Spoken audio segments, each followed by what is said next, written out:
ਮੁਕਤਸਰ ਦੇ ਪਿੰਡ ਖੋਖਰ ਦੇ ਵਿੱਚ ਨਸ਼ੇ ਨੇ ਲਈ ਕਬੱਡੀ ਖਿਡਾਰੀ ਦੀ ਜਾਨ। ਮਾਪਿਆਂ ਦੇ ਇਕਲੌਤੇ ਪੁੱਤ ਦੀ ਚਿੱਟਾ ਪੀਣ ਕਾਰਨ ਹੋਈ ਮੌਤ। 2 ਬੱਚਿਆਂ ਦਾ ਪਿਤਾ ਸੀ ਮ੍ਰਿਤਕ।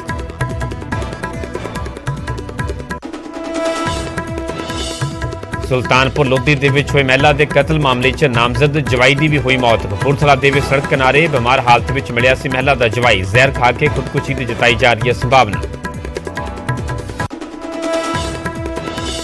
ਸ੍ਰੀ ਹੇਮਕੁੰਟ ਸਾਹਿਬ ਦੇ ਖੁੱਲੇ ਕਿਵਾੜ 5 ਪਿਆਰਿਆਂ ਦੀ ਅਗਵਾਈ ਦੇ ਵਿੱਚ 1500 ਸਿੱਖ ਸ਼ਰਧਾਲੂ ਹੋਏ ਨਤਮਸਤਕ। ਸ਼ਬਦ ਕੀਰਤਨ ਦੇ ਨਾਲ ਅਲੌਕਿਕ ਹੋਇਆ ਮਾਹੌਲ।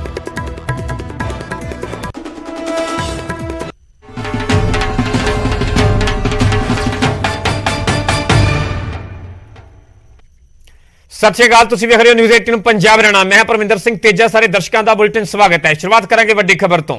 ਸਿੰਘ ਸਾਹਿਬਾਨਾਂ ਦੀ ਮਰਿਆਦਾ ਤੈਅ ਹੋਵੇਗੀ। ਐਜੀਪੀਸੀ ਪ੍ਰਧਾਨ ਦੇ ਵੱਲੋਂ ਇਹ ਵੱਡਾ ਬਿਆਨ ਦਿੱਤਾ ਗਿਆ ਕਿ ਸਿੰਘ ਸਾਹਿਬਾਨਾਂ ਦੀ ਮਰਿਆਦਾ ਬਾਰੇ ਕਮੇਟੀ ਬਣਾਈ ਜਾਵੇਗੀ।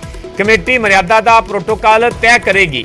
ਰਾਘਵ ਚੱਡਾ ਦੇ ਵਿਆਹ ਦੇ ਵਿੱਚ ਦਰਅਸਲ ਰਾਘਵ ਚੱਡਾ ਦੀ ਜਿਹੜੀ ਮੰਗਣੀ ਦੇ ਵਿੱਚ ਜਥੇਦਾਰ ਦੇ ਸ਼ਾਮਲ ਹੋਣ ਤੇ ਪੂਰਾ ਵਿਵਾਦ ਹੋਇਆ ਸੀਗਾ ਤੇ ਜਿਸ ਨੂੰ ਲੈ ਕੇ ਹੁਣ ਸ਼੍ਰੋਮਣੀ ਕਮੇਟੀ ਦੇ ਪ੍ਰਧਾਨ ਦਾ ਇਹ ਵੱਡਾ ਬਿਆਨ ਸਾਹਮਣੇ ਆਇਆ। ਐਜੀਪੀਸੀ ਪ੍ਰਧਾਨ ਦੇ ਵੱਲੋਂ ਵੱਡਾ ਬਿਆਨ ਦਿੱਤਾ ਗਿਆ ਕਿ ਸਿੰਘ ਸਾਹਿਬਾਨਾਂ ਦੀ ਮਰਿਆਦਾ ਬਾਰੇ ਕਮੇਟੀ ਬਣੇਗੀ। ਕਮੇਟੀ ਮਰਿਆਦਾ ਦਾ ਪ੍ਰੋਟੋਕਾਲ ਤੈਅ ਕਰੇਗੀ। ਦਰਅਸਲ ਜਦੋਂ ਰਾਘਵ ਚੱਡਾ ਦੀ ਮੰਗਣੀ ਵਾਲੇ ਸਮਾਗਮ ਦਿੱਲੀ ਦੇ ਵਿੱਚ ਸ੍ਰੀ ਅਕਾਲ ਤਖਤ ਸਾਹਿਬ ਜਥੇਦਾਰ ਗਿਆਨੀ ਹਰਪ੍ਰੀਤ ਸਿੰਘ ਸ਼ਾਮਲ ਹੁੰਦੇ ਨੇ ਤਾਂ ਉਸ ਤੋਂ ਬਾਅਦ ਸਭ ਤੋਂ ਪਹਿਲਾਂ ਸਵਾਲ ਅਕਾਲੀ ਆਗੂ ਵਿਰਸਾ ਸਿੰਘ ਵਲਟੋਹਾ ਦੇ ਵੱਲੋਂ ਖੜੇ ਕੀਤੇ ਗਏ ਸਨ।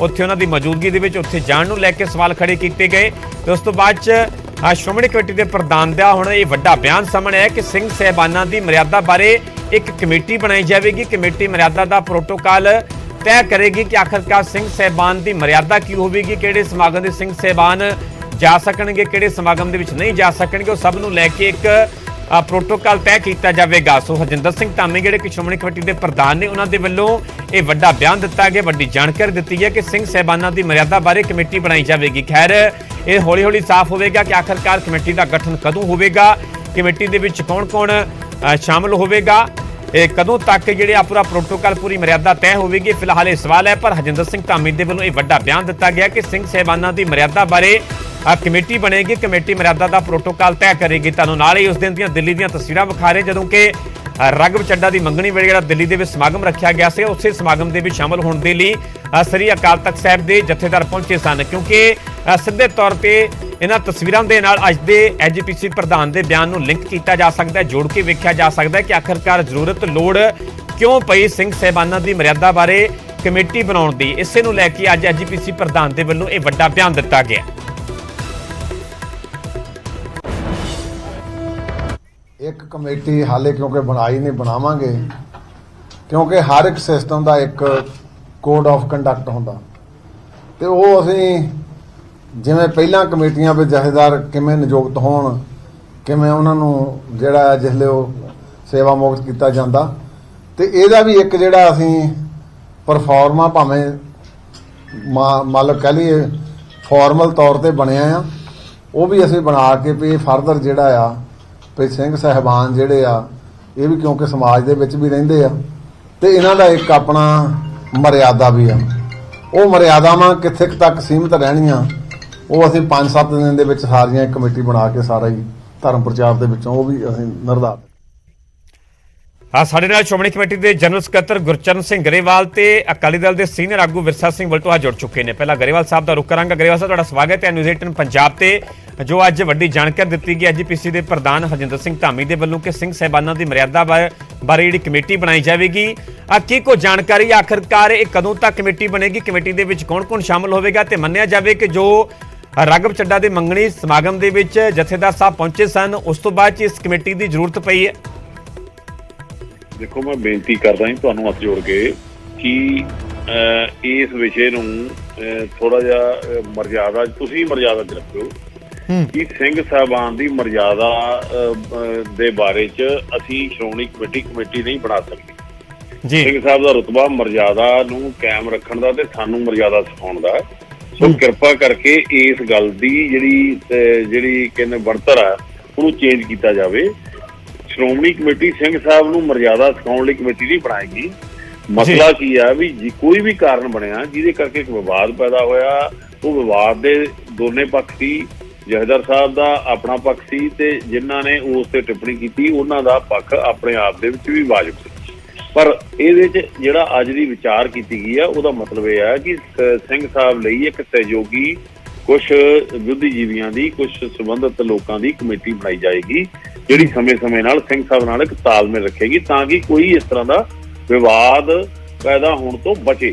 ਸੋ ਭਾਵੇਂ ਕਿ ਇਸ ਚੁਣੌਤੀ ਦੇ ਸਮੇਂ ਦੇ ਅੰਦਰ ਸਿੰਘ ਸਾਹਿਬ ਕਿਉਂਕਿ ਕੌਮ ਦੀ ਅਗਵਾਈ ਕਰਦੇ ਆ, ਬਹੁਤ ਸਾਰੀਆਂ ਸ਼ਕਤੀਆਂ ਜਿਹੜੀਆਂ ਉਹ ਸਿੰਘ ਸਾਹਿਬ ਦੇ ਬਾਰੇ ਦੇ ਵਿੱਚ ਵਿਵਾਦ ਪੈਦਾ ਕਰਨ ਦੇ ਵਿੱਚ ਉਹ ਹਮੇਸ਼ਾ ਤਤਪਰ ਰਹਿੰਦੀਆਂ ਨੇ, ਪਰ ਸਿੰਘ ਸਾਹਿਬ ਹਮੇਸ਼ਾ ਹੀ ਪੰਥ ਤੇ ਕੌਮ ਦੀ ਜਦੋਂ ਗੱਲ ਕਰਦੇ ਆ ਸੋ ਇਸ ਕਰਕੇ ਕੋਈ ਇਸ ਤਰ੍ਹਾਂ ਦੀ ਗੱਲ ਨਹੀਂ ਹੁੰਦੀ। ਸੋ ਬੇਨਤੀ ਇਹ ਕਰਦੇ ਆ ਕਿ ਇਸ ਗੱਲ ਨੂੰ ਦੇ ਮਤਲਬ ਨੂੰ ਉਲਟ ਨਾ ਕੱਢਿਆ ਜਾਵੇ। ਸਿੰਘ ਸਾਹਿਬ ਨੂੰ ਮਰਿਆਦਾ ਸਿਖਾਉਣਾ ਸਾਡਾ ਕੰਮ ਨਹੀਂ, ਸਿੰਘ ਸਾਹਿਬ ਨੇ ਹੀ ਸਾਨੂੰ ਮਰਿਆਦਾ ਸਿਖਾਉਣੀ ਆ। ਉਹਨਾਂ ਦੇ ਸਹਿਯੋਗ ਲਈ ਸ਼੍ਰੋਮਣੀ ਗੁਰਦੁਆਰਾ ਪ੍ਰਬੰਧਕ ਕਮੇਟੀ ਇੱਕ ਕਮੇਟੀ ਦਾ ਗਠਨ ਕਰੇਗੀ, ਜਿਹੜੀ ਸਮੇਂ-ਸਮੇਂ ਸਿਰ ਸਿੰਘ ਸਾਹਿਬ ਨਾਲ ਵਿਚਾਰ ਵਟਾਂਦਰਾ ਕਰੇਗੀ, ਕੋਸ਼ਿਸ਼ ਕਰੇਗੀ ਕਿ ਕਿਸੇ ਤਰ੍ਹਾਂ ਦੇ ਵਿਵਾਦ ਤੋਂ ਬਚਿਆ ਜਾ ਸਕੇ। ਠੀਕ ਹੈ ਗਰੇਵਾਲ ਸਾਹਿਬ, ਤੁਹਾਡਾ ਬਹੁਤ ਬਹੁਤ ਧੰਨਵਾਦ। ਬਲਟੋਆ ਸਾਹਿਬ ਮਾਫੀ ਚਾਹੁੰਦੇ, ਤੁਹਾਡੇ ਵੱਲ ਮੈਂ ਨਹੀਂ ਆ ਸਕਿਆ ਸਮੇਂ ਦੀ ਘਾਟ ਕਰਕੇ। ਸੋ ਗੁਰਚਰਨ ਸਿੰਘ ਗਰੇਵਾਲ ਦੇ ਵੱਲੋਂ ਪੂਰੀ ਸਫਾਈ ਦਿੱਤੀ ਗਈ ਕਿ ਆਖਰਕਾਰ ਇਸ ਕਮੇਟੀ ਦੇ ਮਾਇਨੇ ਕੀ ਨੇ।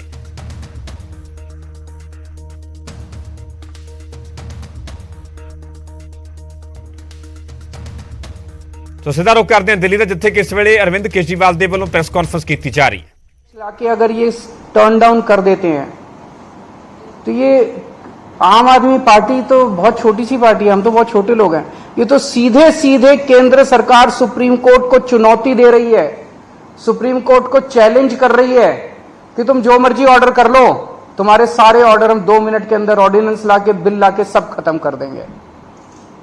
ये चैलेंज इन्होंने ये सुप्रीम कोर्ट की मैजेस्टी को चैलेंज किया जा रहा है, उनकी पावर को चैलेंज किया जा रहा है कि तुम जो मर्जी ऑर्डर कर दो, हम तुम्हारे सारे ऑर्डर खत्म कर देंगे। सुप्रीम कोर्ट की इंसल्ट की जा रही है। This is a direct contempt of supreme court. आम आदमी पार्टी को 3 बार प्रचंड बहुमत, 4 बार, 3 बार असेंबली के अंदर मिला और 1 बार एमसीडी के अंदर प्रचंड बहुमत मिला आम आदमी पार्टी को। दिल्ली के लोगों ने बार बार चीख के कहा है कि हमें आम आदमी पार्टी की सरकार चाहिए, हमें आम आदमी पार्टी की सरकार चाहिए, हमें आम आदमी पार्टी पसंद है। और बार बार इन लोगों ने आम आदमी पार्टी को की सरकार को काम करने से रोका है। तो ये तो एक तरह से खुली चुनौती है कि तुम जिसको भी, हमारी पार्टी के अलावा जिसको भी चुनोगे हम उसको काम नहीं करने देंगे। ये क्या बात हो गई? ऐसे देश कैसे चलेगा? पहले ये 2015 में नोटिफिकेशन लेके आए, उस नोटिफिकेशन के बाद ये एक 2021 में एक कानून लेके आए जिस कानून से और हमारी पावर्स छीनी गई। पिछले साल झूठे केसेस में फंसा के हम अच्छे स्कूल बना रहे थे, हमारे एजुकेशन मिनिस्टर को जेल में डाल दिया ताकि स्कूल ना बन सके। हम अच्छे मोहल्ला क्लिनिक अस्पताल बना रहे थे, हमारे उसको हेल्थ मिनिस्टर को जेल में डाल दिया ताकि स्कूल अस्पताल ना बन सके। और अब ये कानून लेके आ गए। ये बेसिकली तो काम करने से रोकना चाहते हैं आम आदमी पार्टी की सरकार को, क्योंकि जैसा काम आम आदमी पार्टी की सरकार कर रही है वैसा काम करने की इनकी ना तो नीयत है और ना इनकी कैपेसिटी है वैसा काम करने की। पर मैं दिल्ली के लोगों को भी और देश के लोगों को भी कहना चाहता हूं कि स्पीड स्लो जरूर होगी कामों की। आज जो इन्होंने अध्यादेश पारित किया, उन्होंने और भी कई सारे सेक्शंस डाले हैं, अभी भी हम स्टडी कर रहे हैं, तो स्पीड जरूर स्लो होगी, लेकिन सारे काम होंगे। काम को मैं रुकने नहीं दूंगा। ये अध्यादेश दिल्ली के 2 करोड़ लोगों को बीजेपी ने एक तरह से तमाचा मारा है। बीजेपी का कहना है तुम जिस भी सरकार को चुनोगे, चुन के देख लो, हम काम नहीं करने देंगे, हम काम रोकेंगे, हम तुम्हारी सरकार को काम नहीं करने देंगे। ये तो दिल्ली के लोगों को का अधिकार है अपनी सरकार चुनने का। भाई संविधान देता है अधिकार कि आप जिस मर्जी को वोट देके चुनो। वो कह रहे हैं कि जिसको भी चुनोगे हम तुमको काम नहीं करने देंगे। ਦਾ ਸਿਲਸਿਲਾ ਸ਼ੁਰੂ ਹੋ ਜਾਵੇਗਾ। ਇੱਕ ਵਾਰ ਦੇ ਵਿੱਚ 20,000 ਦੀ ਕਰੰਸੀ ਬਦਲੀ ਜਾਵੇਗੀ। ਆਰਬੀਆਈ ਨੇ ਬੈਂਕਾਂ ਨੂੰ 2000 ਦੇ ਨਵੇਂ, कल हम नहीं होंगे, कोई और होगा, लेकिन देश रहेगा। इस तरह से सरेआम जनतंत्र को कुचलना, सुप्रीम कोर्ट को वो दिखाना, ये सही नहीं है। हम इसके खिलाफ सुप्रीम कोर्ट में या वो डालेंगे, इस ऑर्डिनेंस के खिलाफ सुप्रीम कोर्ट जाएंगे। और जब से ये ऑर्डिनेंस आया, केवल दिल्ली नहीं देश भर से मेरे पास फोन आ रहे हैं, यहां तक कि बीजेपी के कट्टर समर्थक भी कह रहे हैं कि ये तो मोदी जी ने ठीक नहीं किया, ये तो प्रधानमंत्री जी ने ठीक नहीं किया। भाई 2015 में तुम नोटिफिकेशन लेके आए, उसी टाइम ले आते ऑर्डिनेंस, कोई कुछ नहीं कहता। 8 साल के संघर्ष के बाद दिल्ली के लोगों ने संघर्ष किया, आम आदमी पार्टी की सरकार ने संघर्ष किया। संघर्ष करने के बाद सुप्रीम कोर्ट ने जब इतना साफ साफ फैसला दे दिया, उस फैसले को तुम पलट देते हो और तुम कहते हो हम सुप्रीम कोर्ट को नहीं मानते। इसके तो ये तो पूरा देश देख रहा है और पूरा देश कह रहा है ये तो बहुत गलत काम किया इन लोगों ने। तो दिल्ली के लोगों के बीच में जाऊंगा मैं अब, और बहुत जल्दी दिल्ली के अंदर महारैली की जाएगी। और मुझे जिस तरह से रिएक्शन आ रहे हैं जनता के, मेरे को लगता है कि इस बार दिल्ली के अंदर भारतीय जनता पार्टी को जनता 7 में से 1 भी सीट नहीं देने वाली। जनता बहुत नाराज है इनके हथकंडों से, इनकी तानाशाही से और इनकी गुंडागर्दी से। मैं आज इस मंच के जरिए सभी ऑपोजिशन पार्टीज को अपील करना चाहता हूं कि राज्यसभा के अंदर जब ये बिल आएगा, ऑर्डिनेंस जब बिल के रूप में पेश किया जाएगा, इसे किसी भी हालत के अंदर राज्यसभा में पारित नहीं करवाना। मैं खुद एक एक पार्टी के नेताओं से जाके मिलूंगा, उनसे समर्थन मांगूंगा कि इस बिल को अपोज करना है, ये जनतंत्र के खिलाफ है, किसी भी हालत में हमें इस बिल को पास नहीं होने देना राज्यसभा के अंदर। अगर आप अभी नहीं हुई है, पर मैं करूंगा, सबसे करूंगा। वो तो सिंघवी साहब हमारे वकील हैं, वो देख रहे हैं, स्टडी कर रहे हैं। जैसे कोर्ट खुलेगा 1 जुलाई को शायद खुल रहा है, इमीडिएटली 5 जजेस ने जजमेंट दे दिया, उसको पलट दिया इन्होंने। बताओ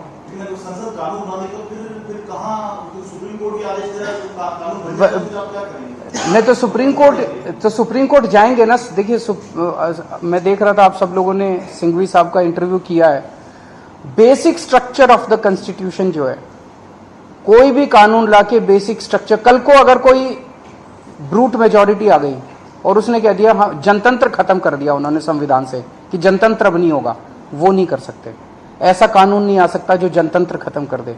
ऐसा कानून नहीं आ सकता जो फेडरल स्ट्रक्चर है हमारा, सेंटर अलग है, स्टेट्स अलग है, वो खत्म करे। ये सीधे सीधे फेडरल स्ट्रक्चर के ऊपर हमला है। तो इस तरह का कोई कानून भी नहीं आ सकता जो कि फेडरल स्ट्रक्चर के ऊपर हमला हो। तो कई सारे बेसिक कॉन्स्टिट्यूशनल प्रिंसिपल्स हैं, basic structure of the constitution है जिसके ऊपर हमला किया गया इस ऑर्डिनेंस के द्वारा।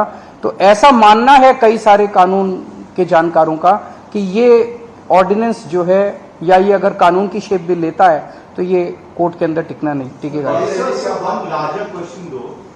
जो ऑर्डिनेंस पास हुआ, do you think this is no more Delhi versus centre, rather the court versus the, ये पूरी की पूरी लड़ाई अब एक तरह से सुप्रीम कोर्ट वर्सेस सेंटर है। ये केवल दिल्ली सरकार एक छोटी सी चीज हो गई है। उन्होंने तो सीधे सीधे कह दिया, इस तरह से तो ये बहुत खतरनाक चीज है। सुप्रीम कोर्ट कोई भी आदेश पारित करेगा, अगर केंद्र सरकार के खिलाफ पारित करेगा, केंद्र सरकार कानून लाके उसको पलट देगी, उनकी मेजॉरिटी है ना। फिर देश की जनता कहां रह गई? बीजेपी कह रही है कि कुछ अधिकारियों, जैसे आप लोगों ने सुना होगा कि वो भी इन्होंने ऑर्डिनेंस लाके किया था, जो ईडी के डायरेक्टर की एक्सटेंशन वाला मामला था। ऑर्डिनेंस लाए थे, लेकिन अब सुप्रीम कोर्ट कह रहा है कि हम उसको, मतलब अभी जजमेंट नहीं आया, लेकिन हियरिंग के दौरान सुप्रीम कोर्ट ने कहा कि हम इसको नहीं मानते। It is obviously Keshwanand Bharti was the basic structure of the constitution. This is basic structure. They are attacking the basic structure of the constitution. नहीं, नेताओं की नहीं, आम आदमी पार्टी दिल्ली में करेगी।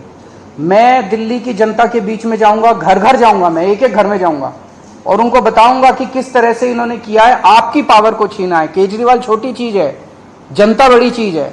एक एक आदमी की, दिल्ली की एक एक आदमी की पावर को छीना है, उसके जनतांत्रिक अधिकार को छीना है। जनता जिंदा कैसे रहेगी? इस तरह की अगर तानाशाही आ जाएगी तो जनता जिंदा कैसे रहेगी? उनके लिए काम कौन करेगा? बड़ी जल्दी हम पूरा प्लान अनाउंस करेंगे हमारे ना। Yes, of course the whole Aam Aadmi Party will be on the streets in the coming days. मैं ये पूछ, इसका क्यों, क्या कह रहे हैं वो, क्या कारण है इसका?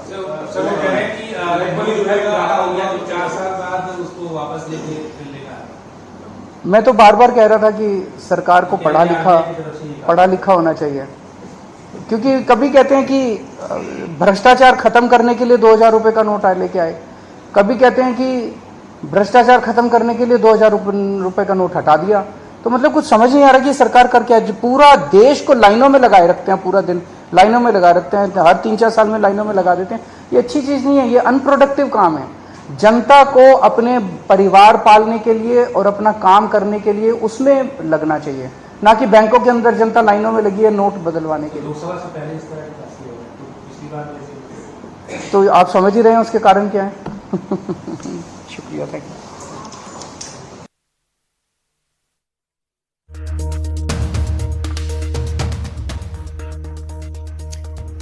ਅਰਵਿੰਦ ਕੇਜਰੀਵਾਲ ਦੇ ਵੱਲੋਂ ਕੇਂਦਰ ਵੱਲੋਂ ਲਿਆਂਦੇ ਗਏ ਆਰਡੀਨੈਂਸ ਨੂੰ ਲੈ ਕੇ ਸਵਾਲ ਖੜੇ ਕੀਤੇ ਗਏ ਨੇ। ਅਰਵਿੰਦ ਕੇਜਰੀਵਾਲ ਦਾ ਕਹਿਣਾ ਹੈ ਕਿ ਆਰਡੀਨੈਂਸ ਦੇ ਜ਼ਰੀਏ ਕੇਂਦਰ ਨੇ ਕੋਰਟ ਨੂੰ ਚੁਣੌਤੀ ਦਿੱਤੀ ਹੈ, ਇਹ ਸੁਪਰੀਮ ਕੋਰਟ ਨੂੰ ਚੁਣੌਤੀ ਹੈ। ਆਰਡੀਨੈਂਸ ਦੇ ਜ਼ਰੀਏ ਲੋਕਾਂ ਦੇ ਮੂੰਹ ਤੇ ਚਪੇੜ ਮਾਰੀ ਗਈ। ਅਸੀਂ ਆਰਡੀਨੈਂਸ ਦੇ ਖਿਲਾਫ ਸੁਪਰੀਮ ਕੋਰਟ ਜਾਵਾਂਗੇ। ਸੁਪਰੀਮ ਕੋਰਟ ਜਾਣ ਦੀ ਵੀ ਅਰਵਿੰਦ ਕੇਜਰੀਵਾਲ ਦੇ ਵੱਲੋਂ ਗੱਲ ਕਹਿ ਦਿੱਤੀ ਗਈ। ਉਹਨਾਂ ਨੇ ਕਿਹਾ ਕਿ ਅਸੀਂ ਦਿੱਲੀ ਦੇ ਲੋਕਾਂ ਦੇ ਵਿਚਾਲੇ ਜਾਵਾਂਗੇ, ਦਿੱਲੀ ਦੇ ਵਿੱਚ ਵੱਡੀ ਰੈਲੀ ਕੀਤੀ ਜਾਵੇਗੀ। ਵਿਰੋਧੀ ਪਾਰਟੀਆਂ ਨੂੰ ਵੀ ਅਪੀਲ ਕੀਤੀ ਹੈ ਕਿ ਰਾਜ ਸਭਾ ਦੇ ਵਿੱਚ ਬਿੱਲ ਨੂੰ ਪਾਸ ਨਾ ਹੋਣ ਦਿਓ। ਜਿੱਥੇ ਕਿ ਵਿਰੋਧੀਆਂ ਨੂੰ ਅਪੀਲ ਕੀਤੀ ਗਈ ਹੈ, ਸੁਪਰੀਮ ਕੋਰਟ ਜਾਣ ਦੀ ਗੱਲ ਕਹੀ ਗਈ ਹੈ ਤੇ ਇਹ ਵੀ ਕਿਹਾ ਗਿਆ ਕਿ ਜਨਤਾ ਦੇ ਵਿਚਕਾਰ ਵੀ ਜਾਇਆ ਜਾਵੇਗਾ, ਜਨਤਾ ਨੂੰ ਇਸ ਆਰਡੀਨੈਂਸ ਬਾਰੇ ਦੱਸਿਆ ਜਾਵੇਗਾ ਕਿ ਆਖਰਕਾਰ ਕਿਵੇਂ ਦਿੱਲੀ ਦੀ ਜਨਤਾ ਦੇ ਖਿਲਾਫ ਹੈ ਇਹ ਆਰਡੀਨੈਂਸ। ਸੋ ਸਿੱਧੇ ਤੌਰ ਤੇ ਜੋ ਕੇਂਦਰ ਦੇ ਵੱਲੋਂ ਦਰਅਸਲ ਕੱਲ੍ਹ ਰਾਤ ਆਰਡੀਨੈਂਸ ਲਿਆਂਦਾ ਗਿਆ, ਮੁੜ ਤੋਂ ਦਿੱਲੀ ਦੇ ਐਲਜੀ ਨੂੰ ਸਾਰੀਆਂ ਪਾਵਰਾਂ ਦਿੱਤੀਆਂ ਗਈਆਂ ਨੇ, ਚਾਹੇ ਉਹ ਪੋਸਟਿੰਗ ਦੀ ਗੱਲ ਹੋਵੇ ਚਾਹੇ ਟਰਾਂਸਫਰ ਦੀ ਗੱਲ ਹੋਵੇ, ਕਿਉਂਕਿ ਪਿਛਲੇ ਦਿਨ ਸੁਪਰੀਮ ਕੋਰਟ ਦੇ ਦਰਅਸਲ ਦਿੱਲੀ ਸਰਕਾਰ ਦੇ ਹੱਕ ਦੇ ਵਿੱਚ ਵੱਡਾ ਫੈਸਲਾ ਸੁਣਾਇਆ ਜਾਂਦਾ। ਉਸ ਤੋਂ ਬਾਅਦ ਕੱਲ ਕੇਂਦਰ ਦੇ ਵੱਲੋਂ ਆਰਡੀਨੈਂਸ ਲਿਆ ਕੇ ਮੁੜ ਤੋਂ ਐਲਜੀ ਨੂੰ ਪਾਵਰ ਦੇ ਦਿੱਤੀ ਜਾਂਦੀ ਹੈ ਤੇ ਉਸ ਤੋਂ ਬਾਅਦ ਹੁਣ ਸੁਪਰੀਮ ਕੋਰਟ ਦੇ ਫੈਸਲੇ ਦਾ ਜਿਹੜਾ ਵੀ ਹਵਾਲਾ ਦਿੱਤਾ ਗਿਆ। ਅਰਵਿੰਦ ਕੇਜਰੀਵਾਲ ਦੇ ਵੱਲੋਂ ਸਿੱਧੇ ਤੌਰ ਤੇ ਸਵਾਲ ਖੜੇ ਕੀਤੇ ਗਏ ਨੇ ਕੇਂਦਰ ਤੇ। ਉੱਥੇ ਮੁੱਖ ਮੰਤਰੀ ਭਗਵੰਤ ਮਾਨ ਨੇ ਟਵੀਟ ਕਰਦਿਆਂ ਲਿਖਿਆ ਕਿ ਜੇ ਸੰਵਿਧਾਨ ਦੇ ਵਿੱਚ ਲੋਕਤੰਤਰ ਦੇ ਕਾਤਲਾਂ ਨੂੰ ਸਜ਼ਾ ਦੇਣ ਦੀ ਵਿਵਸਥਾ ਹੁੰਦੀ ਤਾਂ ਪੂਰੀ ਭਾਜਪਾ ਨੂੰ ਫਾਂਸੀ ਦੀ ਸਜ਼ਾ ਹੋ ਸਕਦੀ ਸੀ। ਸਿੱਧੇ ਤੌਰ ਤੇ ਵੱਡਾ ਹਮਲਾ ਬੀਜੇਪੀ ਤੇ ਬੋਲਿਆ ਗਿਆ ਹੈ ਮੁੱਖ ਮੰਤਰੀ ਭਗਵੰਤ ਮਾਨ ਦੇ ਵੱਲੋਂ। ਉਹਨਾਂ ਨੇ ਲਿਖਿਆ ਕਿ ਜੇ ਸੰਵਿਧਾਨ ਦੇ ਵਿੱਚ ਲੋਕਤੰਤਰ ਦੇ ਕਾਤਲਾਂ ਨੂੰ ਸਜ਼ਾ ਦੇਣ ਦੀ ਵਿਵਸਥਾ ਹੁੰਦੀ ਤਾਂ ਪੂਰੀ ਭਾਜਪਾ ਨੂੰ ਫਾਂਸੀ ਦੀ ਸਜ਼ਾ ਹੋ ਸਕਦੀ ਸੀ। ਇਸ ਤੋਂ ਬਾਅਦ ਸੀਐਮ ਮਾਨ ਨੇ ਇੱਕ ਹੋਰ ਟਵੀਟ ਕਰਕੇ ਕੇਂਦਰ ਸਰਕਾਰ ਤੇ ਨਿਸ਼ਾਨਾ ਸਾਧਿਆ। ਉਹਨਾਂ ਲਿਖਿਆ ਕਿ ਦੇਸ਼ ਨੂੰ 30-31 ਰਾਜਪਾਲ ਅਤੇ ਇੱਕ ਪ੍ਰਧਾਨ ਮੰਤਰੀ ਚਲਾ ਲੈਣ, ਵੋਟਾਂ ਪਾਉਣ ਉੱਤੇ ਕਰੋੜਾਂ ਅਰਬਾਂ ਖਰਚਣ ਦਾ ਕੀ ਫਾਇਦਾ। ਬੈਕ ਟੂ ਬੈਕ ਇਹ ਦੋ ਟਵੀਟ ਕੀਤੇ ਗਏ ਨੇ ਸੀਐਮ ਮਾਨ ਦੇ ਵੱਲੋਂ। ਸਿੱਧੇ ਤੌਰ ਤੇ ਜੋ ਕੇਂਦਰ ਦੇ ਵੱਲੋਂ ਆਰਡੀਨੈਂਸ ਲਿਆਂਦਾ ਗਿਆ ਉਸ ਨੂੰ ਲੈ ਕੇ ਭਾਜਪਾ ਤੇ ਨਿਸ਼ਾਨਾ ਸਾਧਿਆ ਗਿਆ ਮੁੱਖ ਮੰਤਰੀ ਮਾਨ ਦੇ ਵੱਲੋਂ।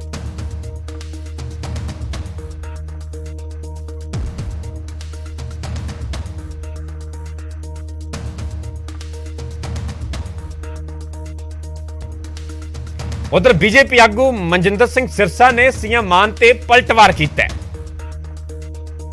भगवंत मान जी, आधा ट्वीट तो आपको ठीक है। अगर लोकतंत्र की हत्या करने की सजा की बात होती तो मुझे लगता है कि पूरी आम आदमी पार्टी को सजाए मौत हो जाती। लोकतंत्र की हत्या तब हुई जब चीफ सेक्रेटरी को अपने कमरे में बुलाकर पीटा जाता है। लोकतंत्र की हत्या तब होती है जब 26 जनवरी वाले दिन अरविंद केजरीवाल जी धरने पर बैठ जाते हैं, वो भी इंडिया गेट पे। लोकतंत्र की हत्या तब होती है जब सर्विसेज सेक्रेटरी को कमरों में बुलाकर गालियां निकाली जाती हैं। लोकतंत्र की हत्या तब होती है जब अपने घरों को आलीशान बनाने के लिए 45 करोड़ रुपया जो कानूनी तौर पर जो किताबों में है और उससे भी कई गुना ज्यादा लगाया जाता है।